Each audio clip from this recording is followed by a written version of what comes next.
Welcome back to part 2 of the Office Corner, where I'm here with Chris Griffen.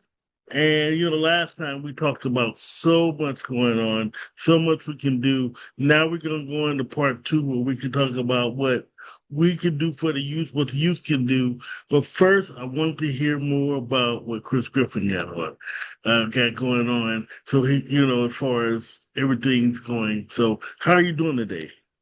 I'm doing well, Mr. Campbell. How are you? Well, I can't complain. Welcome back. I appreciate you, my man. And thank you so much. I was sick the other day, and Mr. Griffen was nice enough to reschedule. So I really appreciate you for that. Thank you so much. Man, thank you. I enjoy talking to you and being on your show. So, yeah. Hey, you got an invitation anytime. So that is not a problem. So, so we're gonna get started. We've talked about your books. We went into a little bit about your artwork, but I'm seeing a lot more of your artwork, especially dealing with Black history and everything. I need you to go into detail about the artwork that you work on. So my clothing brand, it blends history and social issues with fashion. I'm currently doing an exhibit right now called the Whip P exhibit.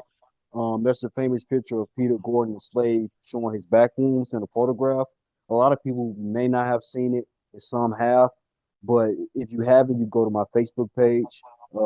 It's just my name. But yeah, it's basically the background of that picture is Peter Gordon.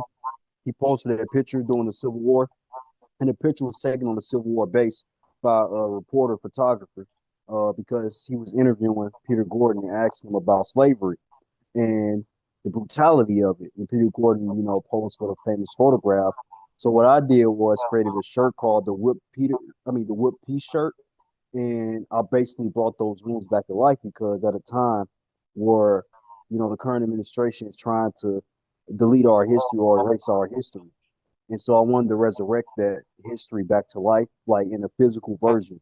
We've seen like paintings and different things like that, which is fine. Don't get me wrong, but I want to actually resurrect something. Resurrect our history. So that's just the beginning. I got other stuff, and I just did a exhibit today at elementary school. Before this exhibit, I did two of them at a middle school. On Monday, I'm going to be at the Gene Slaves. Well, actually, I take that back. On Monday, I'm going to be at two locations for the exhibit. At another elementary school in the morning, and then the evening, I want to be at my alma mater, the Gene Slaves Girls and Boys Club of St. Louis and Soulard, presenting it to both of them.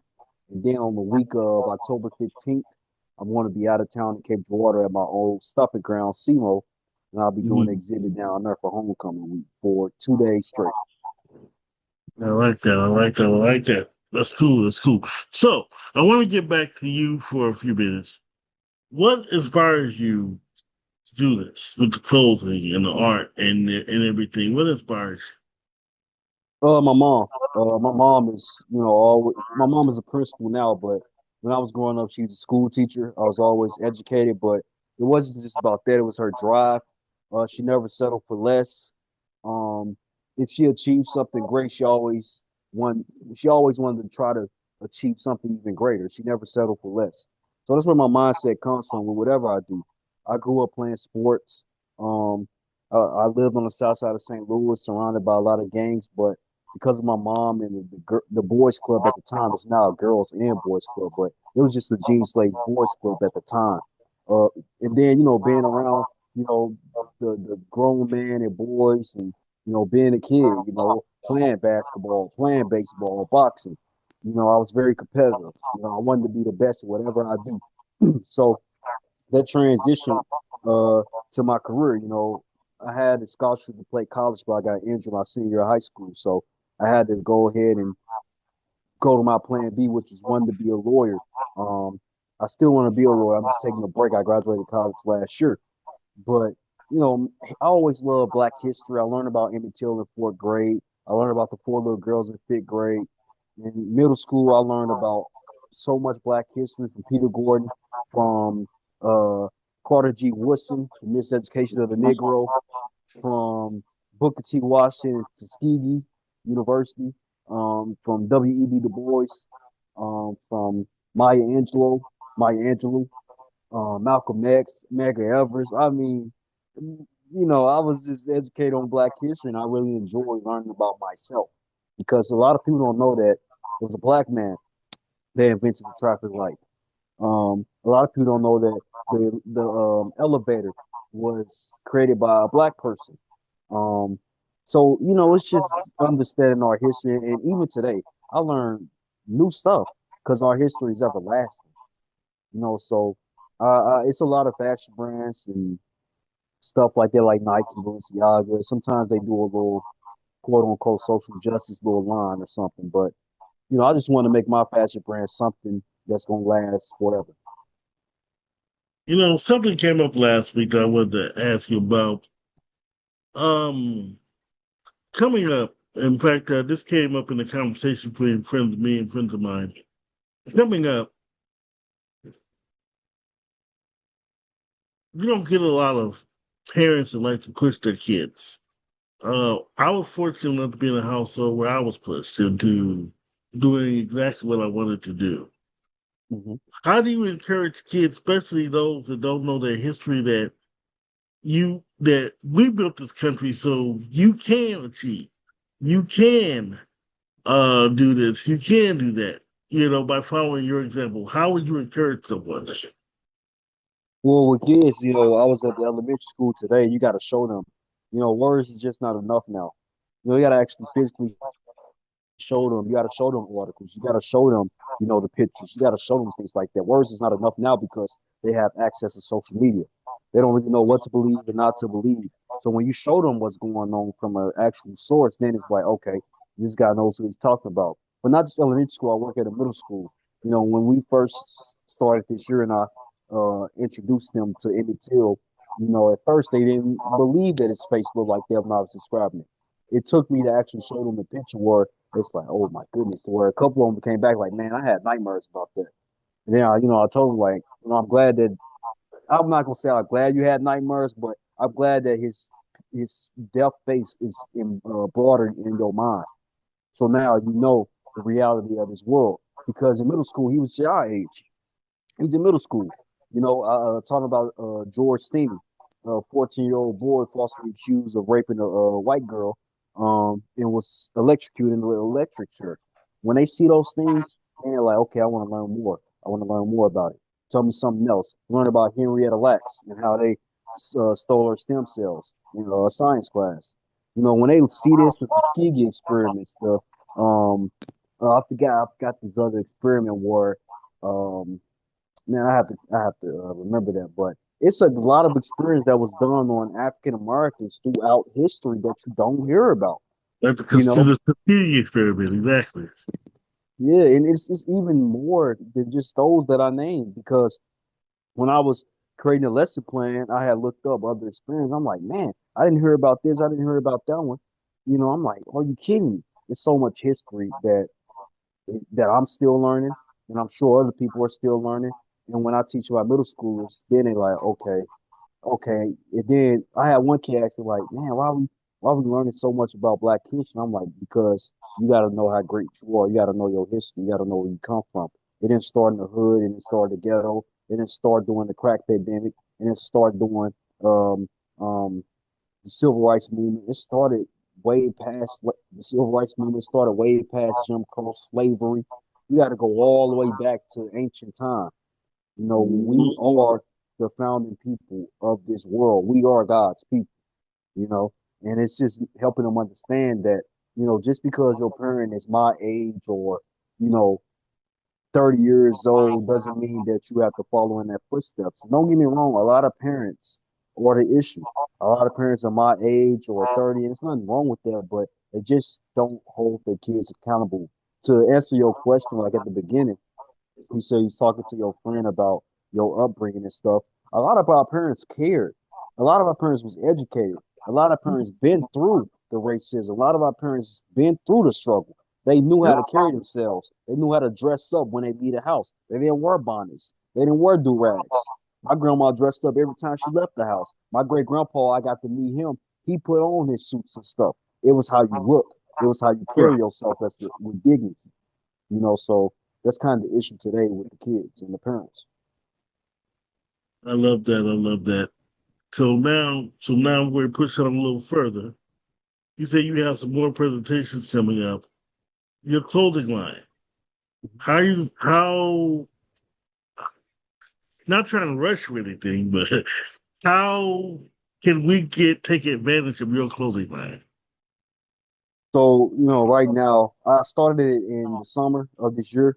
Right now I'm just making pieces to be in museums like the Whoop T-shirt. After I do the tour, I do want to get in African American Museum.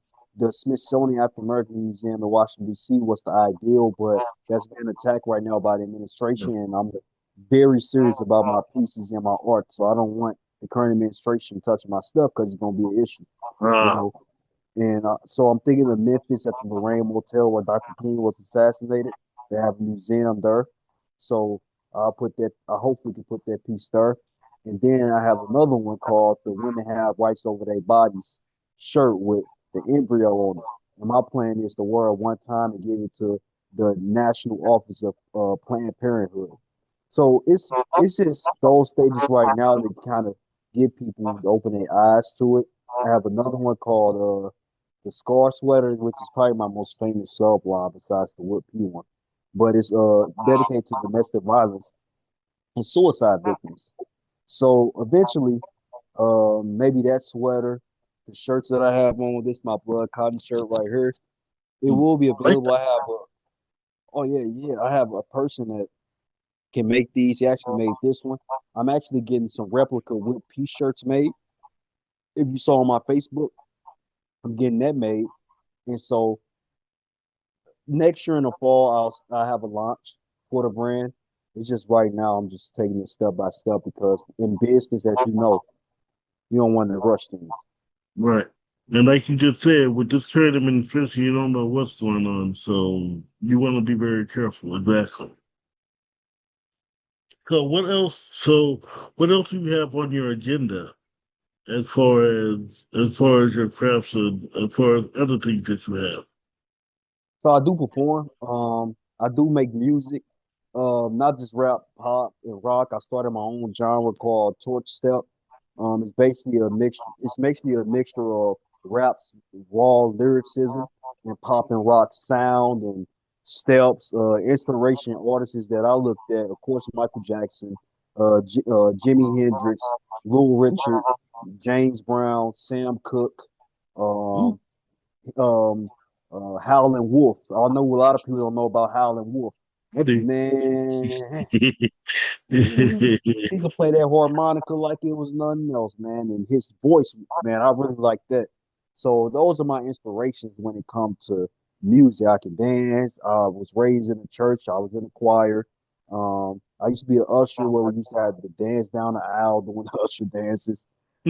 So your boy can get down and gritty, but it hasn't been another artist unique like them. It hasn't been another Michael Jackson, a Sam Cooke, a Prince, a Howlin' Wolf, or Jimi Hendrix. I feel like the landscape of music has changed drastically, and I just want to start a new genre that showcases my greatness. But from my understanding from the community, the insurance companies are doing them wrong. They're not paying them the money that they were promised. For my I new think, rumors, exactly. yeah, Good. and I think that is tapping into buyers outside of St. Louis, buying them properties up. Because we being honest, they trying to push the black people out there, bring white people back on their side. They are trying to do that in the city, in the county, on the north side. Um, and I have to say this: I know a lot of people say give her a chance. I know a lot of people say don't attack her. But let's be honest. Kara Spencer is doing a horrible job. I'm saying this because she can do a lot more. She has been an alderman before mayor for at least 10 years. Even then, she didn't do that much. So she's not doing a great job. And when it comes to community leaders, that's a huge issue with me. Like I said in the last interview, the tiny houses and what I'm doing, you need those people in those communities. Like I said, I have an idea for an African American Research Center in the center of North City where it will bring jobs and opportunities for young adults and youth, and that can reduce the violence. All these Yes. town halls and all this stuff, we've been doing it way before I was born, way We're before, we're you just know, talking, right? So all we're yeah, doing is talking. I'm Good. just tired of talking. I'm just tired of talking and acting like they care.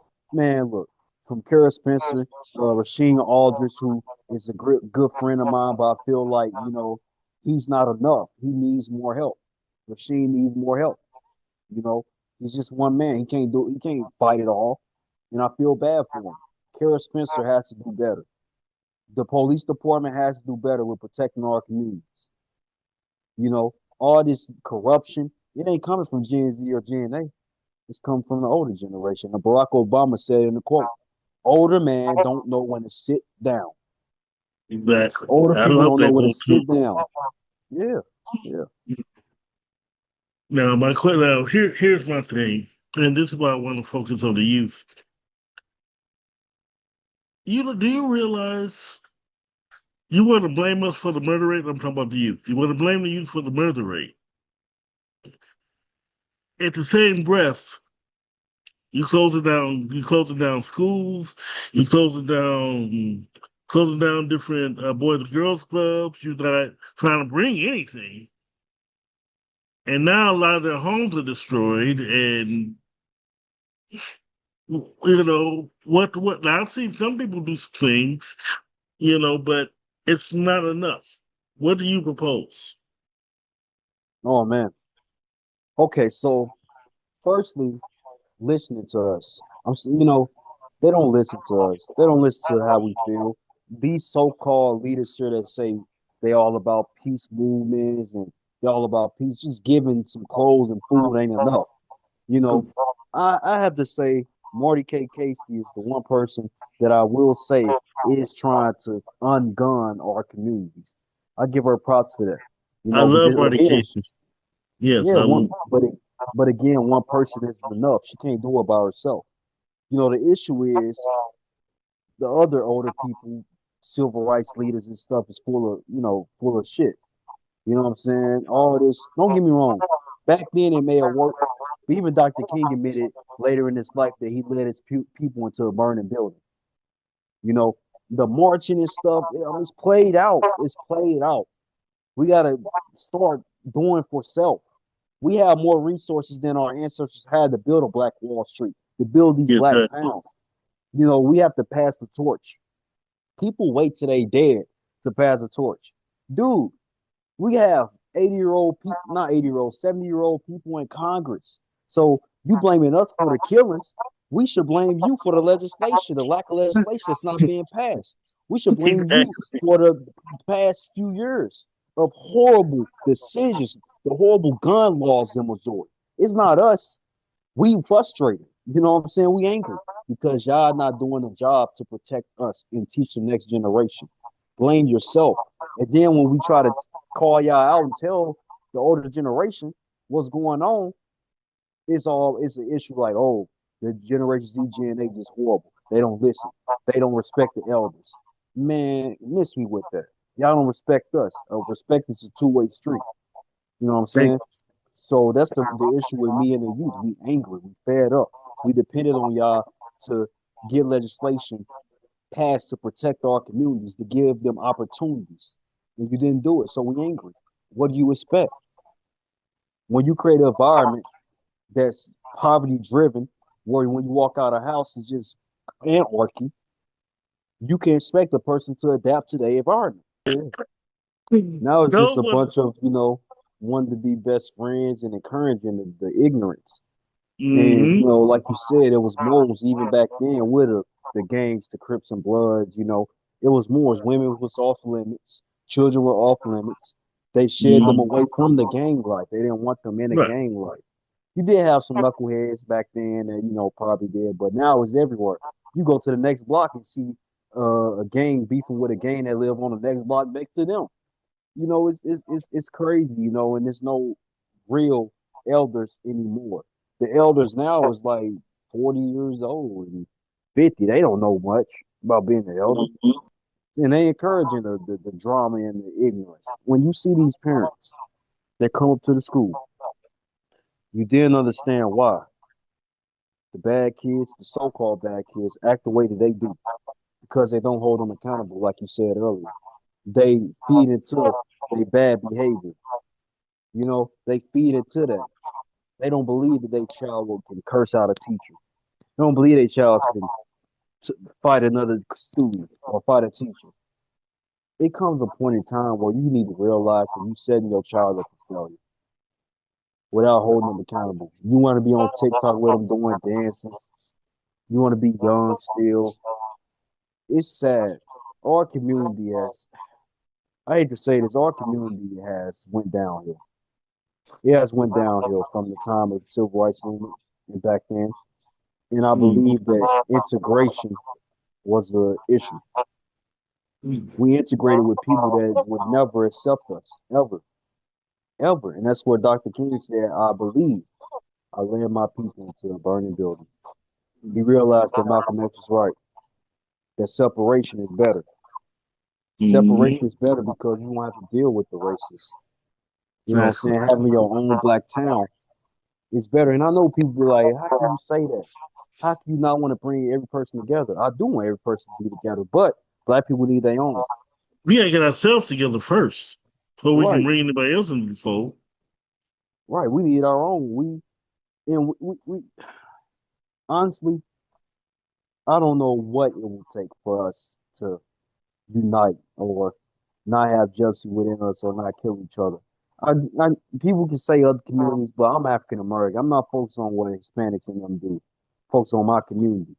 And honestly, I think the only thing they could say was just the Messiah coming down from the sky and ending it all because Mm-hmm. we just lost as a community, man. It's sad. Black women fighting black men on social media, saying that they low life, saying that they ain't shit, saying that they not any good. Black men calling black women bitchs, saying that they gold diggers, only care about money. It's it's it's just old, man. Honestly, the black community is just I don't know. Speaking, speaking of so, well, speaking of social media, and I want to move on after this one. But speaking of social media, and I'm only speaking to the young parents of the youth you talk to, because if we can get through some of the young parents, possibly we can get done. But I'm But that's the importance of the African American Research Center, the heart of North City, St. Louis, that will bring that African American history to them, and it will give them job opportunities. So, and we have so the plan for the rehabilitation center is to have a Black History Library, a research center where we go around the world and pick up African artifacts, African American artifacts. Hopefully, the Vatican give us access to the African artifacts that is ours. Um, you know, We'll have a gang rehabilitation program for gang members to rehabilitate themselves. We'll also have a youth center. We'll have different just job opportunities for people. It's a great center to have, a great vocal point to rebuild that area and elevate that area economically. We can keep having conversation about what we need to do. But dude, you got so many abandoned buildings over there, so many Hmm. abandoned schools over there. If you really want to change, give me that school, invest with me into that school. Let's make it into a research center and Hmm. let's start the rebuilding. But people just talk, talk, talk, talk. I said this in the last interview. I believe St. Louis in 10 years will be a ghost town. I believe it. Do you know how many abandoned schools we have that somebody can just say, "Here, I can have this. I can give this to you for real cheap, or just donate it." That's it. You're not using the building. The building been there probably when I was born, maybe before I was born. What are you gonna do Right. with it? It's just decaying. Give somebody the building that's gonna actually do something with it. Same with these out of town property owners. Most of the houses on the north side is owned by out of town individuals. That's why the city can't touch it. And the state allows that. The state allows to not tax them, which is bullshit. Governor Governor K, he's full of it too. He don't care about tornado relief funds. Josh Hawley don't care about that stuff. They care Nope. about bringing the National Guard and ICE here. Really, that's your number one thing. And What is then the that going to fools do? around That's not going to do anything. nothing. Then the fools around Missouri. I'm heavily conservative and red. And dude, I live in the poorest areas of Missouri too. I know you've been impacted. So you got farmers on the news who voted for Trump crying, "I'm losing my workers. Uh, I thought they were going to help me." No, you want them to target black people and minorities. You want to expect to be on the Hmm. receiving end of it. Now you're crying. I don't feel bad for you. Just like I don't feel bad for Charlie Kirk. Mm. I don't know, man. I 100% agree with you.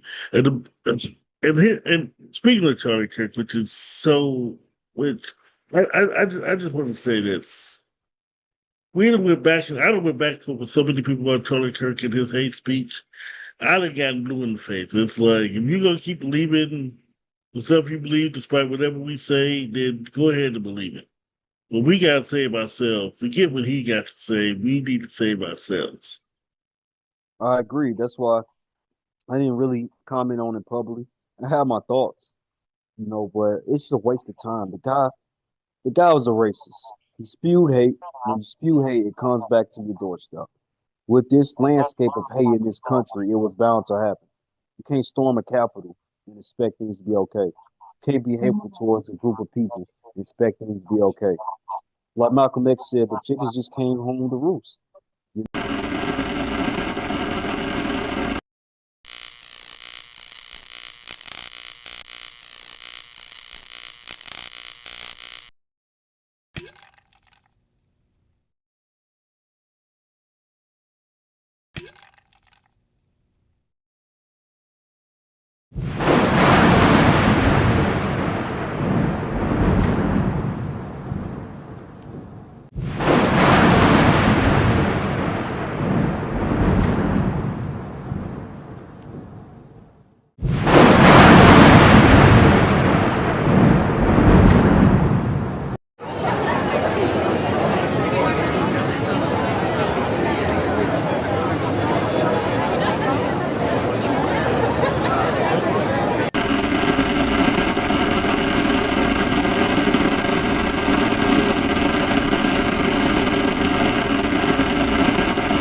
That's it.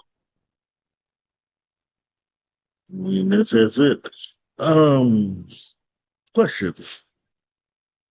What do you do for your brothers and sisters who And this is kind of a lovely question. What do you do for your brothers and sisters who you're trying to help, but they don't sort of agree with? How can I put this? Like for example, I Hmm. live in the county, but I grew up in North St. Louis. But because I live in the county, I'm in a house that affect me. So I think Trump, Kirk, all them doing a good job. What do you say for those? I know you have something to say about them. Yeah, yeah. I have plenty to say, but I want to hear your take. You are not safe in America.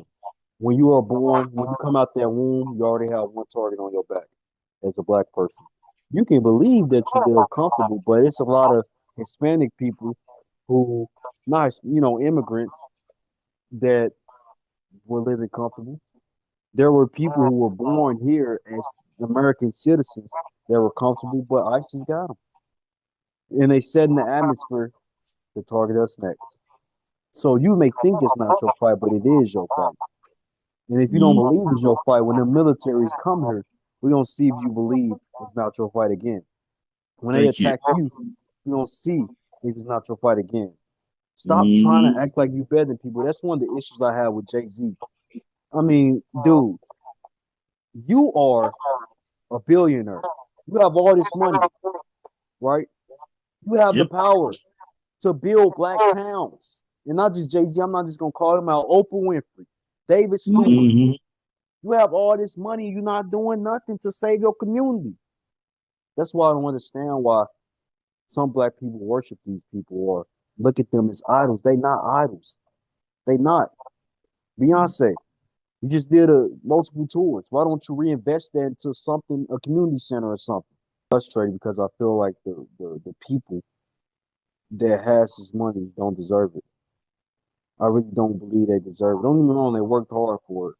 But I feel like you have to give back. You have to remember the ones that help you get to that point. You didn't get to that point by yourself. The billions of fans around the world helped you get to that point, especially the African American ones. Beyonce, Jay-Z, Kanye West, Oprah Winfrey, David Stewart. Remember where you came from. Remember Yep. the ones that supported you. It can easily be taken away if people actually start thinking. It can be taken away. Take it away from them. Boycott them. The reason the boycott don't work now is because we have to remember in Montgomery, Alabama, the focus was on one thing in one town, whereas nationwide it's too hard to have a boycott. Al Sharpton, um, other civil rights leaders, come on, man, it's time to stop with the marching and stuff. We've been doing it too long, and we still asking for the same thing, and we see that they're not giving it to us. Hmm. No amount of legislation or paper will change the brutality of police brutality or help our youth and save us from gun violence. I mean, they referenced Dr. King, I have a dream speech, but even he said that dream has turned into a nightmare. So to answer your point to Tupac, he did say that about Donald Trump and Bill Gates Donald at the Trump, that's time. what we talked about. That's right. Exactly. And he also referenced Michael Jackson, but he later apologized because he learned that Michael Jackson gave to charities a lot. And he did a lot for the black community. That's why I love Michael Jackson, James Brown, Little Richard, Sam Cooke. Sam Cooke was killed because he started his own black-owned company. He had Bobby Womack. He had all those guys under his company. And if you watch the documentary, Sammy Davis warned Sam Cooke and said, "Hey, man, the mafia guys is looking for you about this because they want a piece of your business." Mm. And they can say that he went to a hotel and you know slept with a prostitute. Try to no, that's No, bullshit. that was a setup. Right. Exactly. Exactly. Sam So, Cooke yes. wasn't like that. So yeah, we can have I can say a lot about these people, but I know when I get up there, I'm going to get back to my community. I mean, if I don't even, I personally, y'all don't even ask so much. Just, I don't even see you on the street when things happen. I don't even see you, if you just even been a presence. And I don't mean a photo opportunity. I mean a real roll up your sleeves. What can I do to help type of presence? They, it come a point in time where I hope that we wake up as a people and realize that these are not our idols. Malcolm X said, "You look at a celebrity as your idol, already messed up." We put the wrong Mhm. people as leaders and then wonder why we don't have nothing. You Right. have true leaders out there that will do the work, but you don't put the effort behind them. You only look at the ones that, is flaunting chains and fancy cars and look, rich, even though they're not even billionaires. You know, it's frustrating because it's people like me that actually, if you put me on the same platform, I guarantee the black community will be 2.0 even further than we are right now. But, I'm gonna continue to work. I'm only 23, and back to our, to back to our youth. Like I tell them, don't idolize the NBA young boys because the NBA young boy don't give a damn about you. He's not out here speaking up on your behalf. The man loves Donald Trump to death, because he pardoned him from prison. You know, you have to look at the history of your greatest. Choose one leader. A lot of them be like, man, you my role model. I want to write books like you. I want to do what you do. And I make sure that I teach them how to be better than me, not be like me, be greater than me. I'm passing the torch now at 23. So to my 23-year-olds Gen Z, pass the torch now to Gen A. To my Gen millennials, pass the torch to Gen Z. That's it. That answers that answers our issues right there. Yeah, I love that. I love that because trust me, if it wasn't someone, in fact, I can definitely pass the torch. My problem is, which actually is no problem. It's just so much going on. I still can't do the sideline thing. I'm sorry. I'm still too young to do the sideline thing.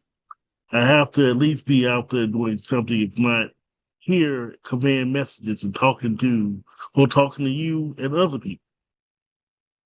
Definitely, I definitely don't want the elder generation to stop what they're doing. I just think that it's, time to bring in the Gen Z under your wing and mentor them, Yes. or Gen A. That's what I mean by pass the torch. You know, Sometimes like when you get to that age, you be like, okay, I had to step down, but I got somebody right here that's gonna carry it on. I will say this. I study North Korea a lot because it's fascinating to me how they pass their mentors down to generation to generation. I don't agree with the dictatorship or none of that. Just want to clarify that. But Hmm. the way that they structured it, the great grandfather, Kim Il Sung, was in office during the Soviet Union's beginning to their fall in the 90s. He passed away in 1994. Then his son, Kim Jong il, who was under him from that time all the way to then, learned that whole time. And then he went into power. And then his son, Kim Jong Un, who only spent 2 years with him before Kim Jong il died, he's in power. And now, when you look at videos, guess who's with him? His young daughter, everywhere he goes. He's now getting her prepared to be what? The next leader of Right. North Korea. I'm being real with you, Mr. Campbell. I don't even see myself being here the next 5 years in St. Louis. I plan on moving on in life. But my hope is that sooner or later, St. Louis can figure it out. I'm not saying I give up on them. You know what I'm saying? I can give from a distance. But as far as, going back and forth with the politicians and all that stuff, I'm not doing that no more. My focus is on actually doing the work and doing it for myself. Nation of Islam, Brother Ben X and 19 Keys, they bought some land. But I forgot the state that they bought it in, but they called it the Hereafter Farms. Them and black families put their money together, bought land, and now they building a self-sustaining black community town on that land. So it can be done. I'm not interested in the politics and stuff like that anymore. I'm more so focused on actually doing the work and putting it out there. So honestly, I hope St. Louis can figure it out in the next 5 years. I don't see it happening because you have corrupt mayors, you have corrupt politicians, You have those citizens who stuck in their ways of voting. I don't see anything changing at all for the next 5 years in St. Louis. But what do you see for yourself positively in the next 5 years? In the next 5 years, I see myself changing the world through my music, through my books, through my movies, through my business. I do see myself changing the world. I know I say a lot about just help my people, but I want all people to come together. And I believe that the God given tools that God gave me, that if God give me breath for the next 5 years, I see myself changing the world. You know what I'm saying? We don't know what the next 5 years hold for any of us. You never know. You get assassinated the next day because a person saw your interview. But at the Hmm. end of the day, if that does happen, I want people to remember me as a man that gave his all for not just his community, but for everybody. No problem, no problem. Um, Speaking of Pastor Church, what some of the youth that you've been seeing, has any of them had any desire to want to do what you do? Yeah, a lot of them, like I mentioned before, earlier, that they wanted, to learn how to write books and learn how to, do what I do. And I taught them how to write books. I taught them how to do the design. I'm starting a program in November, and it's gonna go from November to February at an elementary school. I'm going to teach kids how to create their own designs and their own brand right now in elementary school so they can be their own bosses. In middle school too, I'm teaching them how to create books so that they can get paid, you know, themselves. I have 5 youth that already wrote books. And like Mm. I stay on them to be like, you gotta promote it, you gotta promote it. That's how you get paid, you gotta market it. You know what I'm saying? You have to do that. And I don't mind doing it myself. But yeah, it really inspires me because I'm still learning myself. I'm 23. When I see a kid like, man, I'm gonna be like you. I'm gonna be like you, Coach G. I'm gonna be like you. Man, it just makes me happy because I never would have thought that the kid would look up to me ever. You know what I'm saying? So it's really interesting because I look up to my mom again. Well, my mom, there would be no Christian Griffin standing here in front of you today. Everything you get from me comes from her. It's funny, and a lot of people only equate this with negativity. Positivity also breeds positivity as well. In other words, that is as more contagious than negativity is. I understand how you get miserable people together, but you get a bunch of positive people in a room, and generationally, oh man, the things that you can do. Definitely, I know. What was it? This summer, I was at Washington University speaking at the State of Public Safety conference done by Chris Griffen. And we just had a great time. But again, when you have those things, you have to follow up with each other. And, we just, do that because everybody has their ideas and beliefs. And again, we have to stop that. But one of the things that was brought up from me and an older gentleman was, I brought it up first. I was like, man, we have so many of the same civil rights organizations and companies in the city that don't even work together. They have the same mission and won't even look each other way. It's frustrating because put your business together, create something powerful. And then the gentleman who was maybe 30 to 40 years old and he's been in the game for a long time said, thank you, young brother. We've been trying to say that for the last 30 years. That's why I don't believe St. Louis will ever change in the next 5 years or even 10 years. Maybe, next 20 years, if it's still around. And my thing is, if we keep locking up our youth and doing this and that, and we keep being stuck in our ways, nothing's gonna change. We have to understand that my generation, Gen A, are the future. You have to prepare us for the future. It's not a 23-year-old's job to prepare the youth, well, Gen A for the future. Yeah, I can give advice, but again, am still learning. I don't have all the wisdom or experience like older generation. That's why I'm angry because I don't have time to learn myself. I have to learn while also teaching them. That's not fair to me. That's not fair to Gen Z. Then people be like, well, why do they have guns? Why do they have AK-47s? Who gonna defend us? Y'all not defending us. Thank you. I You mean, know, can I tell you what? Push comes to shove. If the neighborhood is in danger from the outside, that's who's going to protect us. yeah, yeah. When a not, I hope a civil war don't break out, but if it do break out, who you think gonna protect us? Us, What? you know. So if anything, you should be not happy, but you should be, not excited either. But you should be thankful that there's some Gen Z out there protecting their block. Not saying that it's the right thing, but they protecting their neighborhood. Yeah, I love that. I love that. So, so I guess now, what's in the future for you?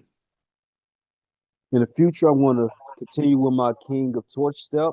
Uh, like I said, spark dialogue through my music, through my books, um, my films, my businesses, my clothing brand, of course.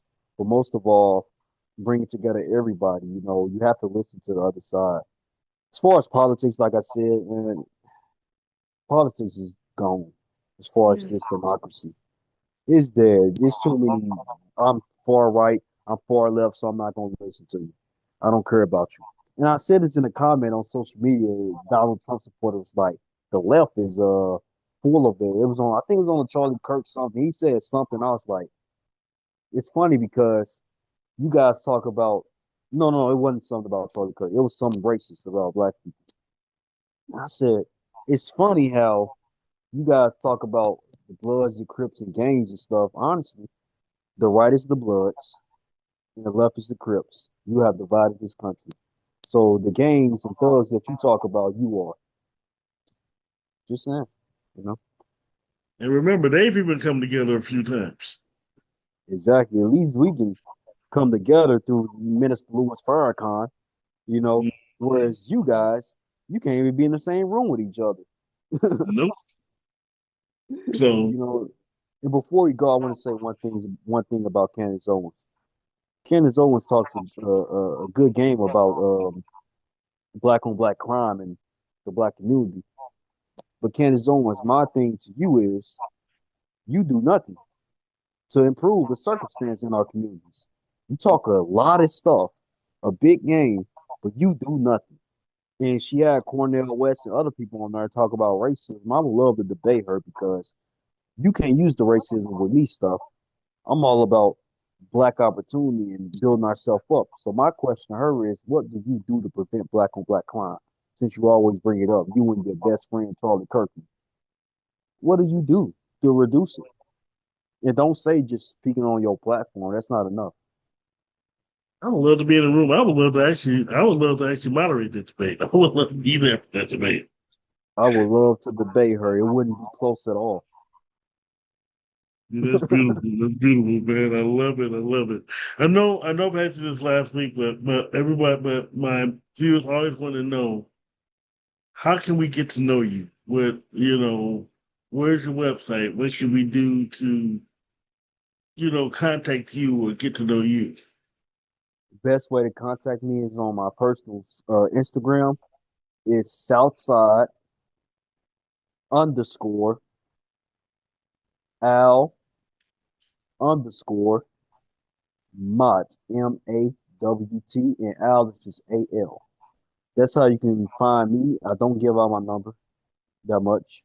If I'm not on there, you can find me on Facebook.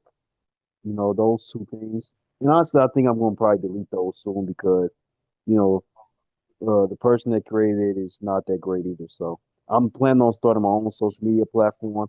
I do want to raise some money for it because it is expensive to start. And I just want to create our own black platforms so we can be ourselves. Thank you. I like that. I love that. So my next and final question is, so now that you said you want to go back into law, things like that and everything, what now forget about St. Louis, forget about everything, and I want to talk about personally you. Mhm. What does Chris Griffin hope to be within the next 10 years? That's a great question.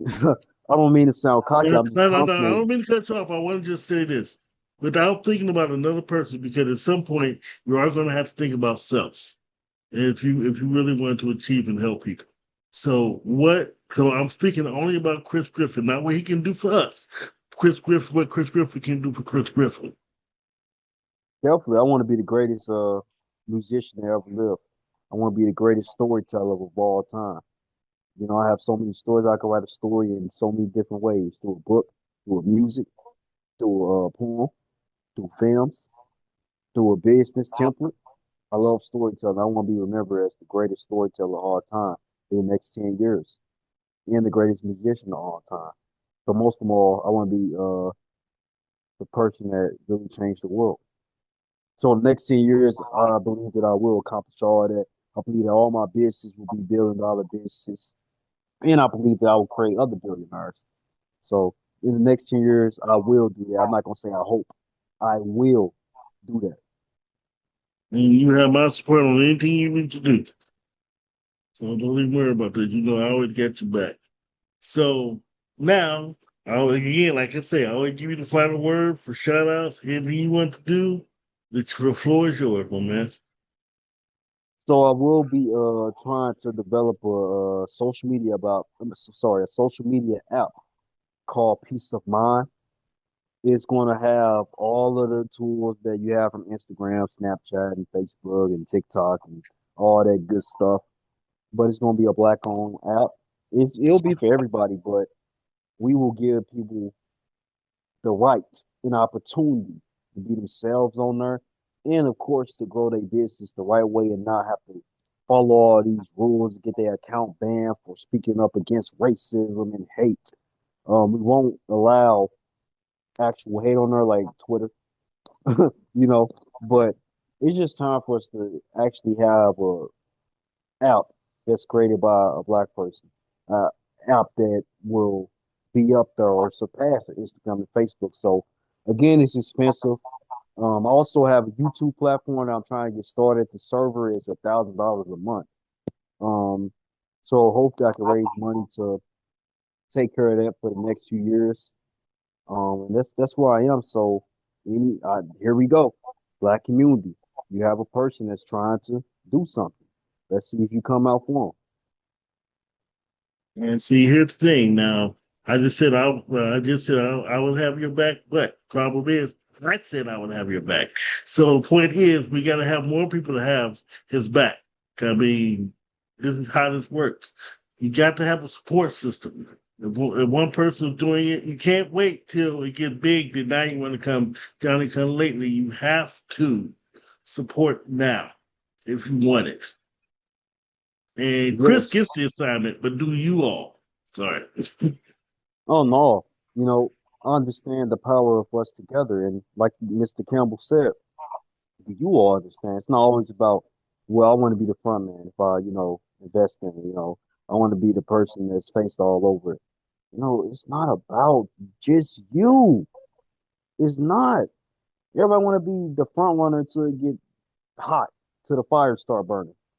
And also one more thing I forgot to mention is I will be um, attempting or trying to build this African American Research Center in North City. So reach out to your alderman, reach out to the mayor. Let's get this going. It's time for North City to win.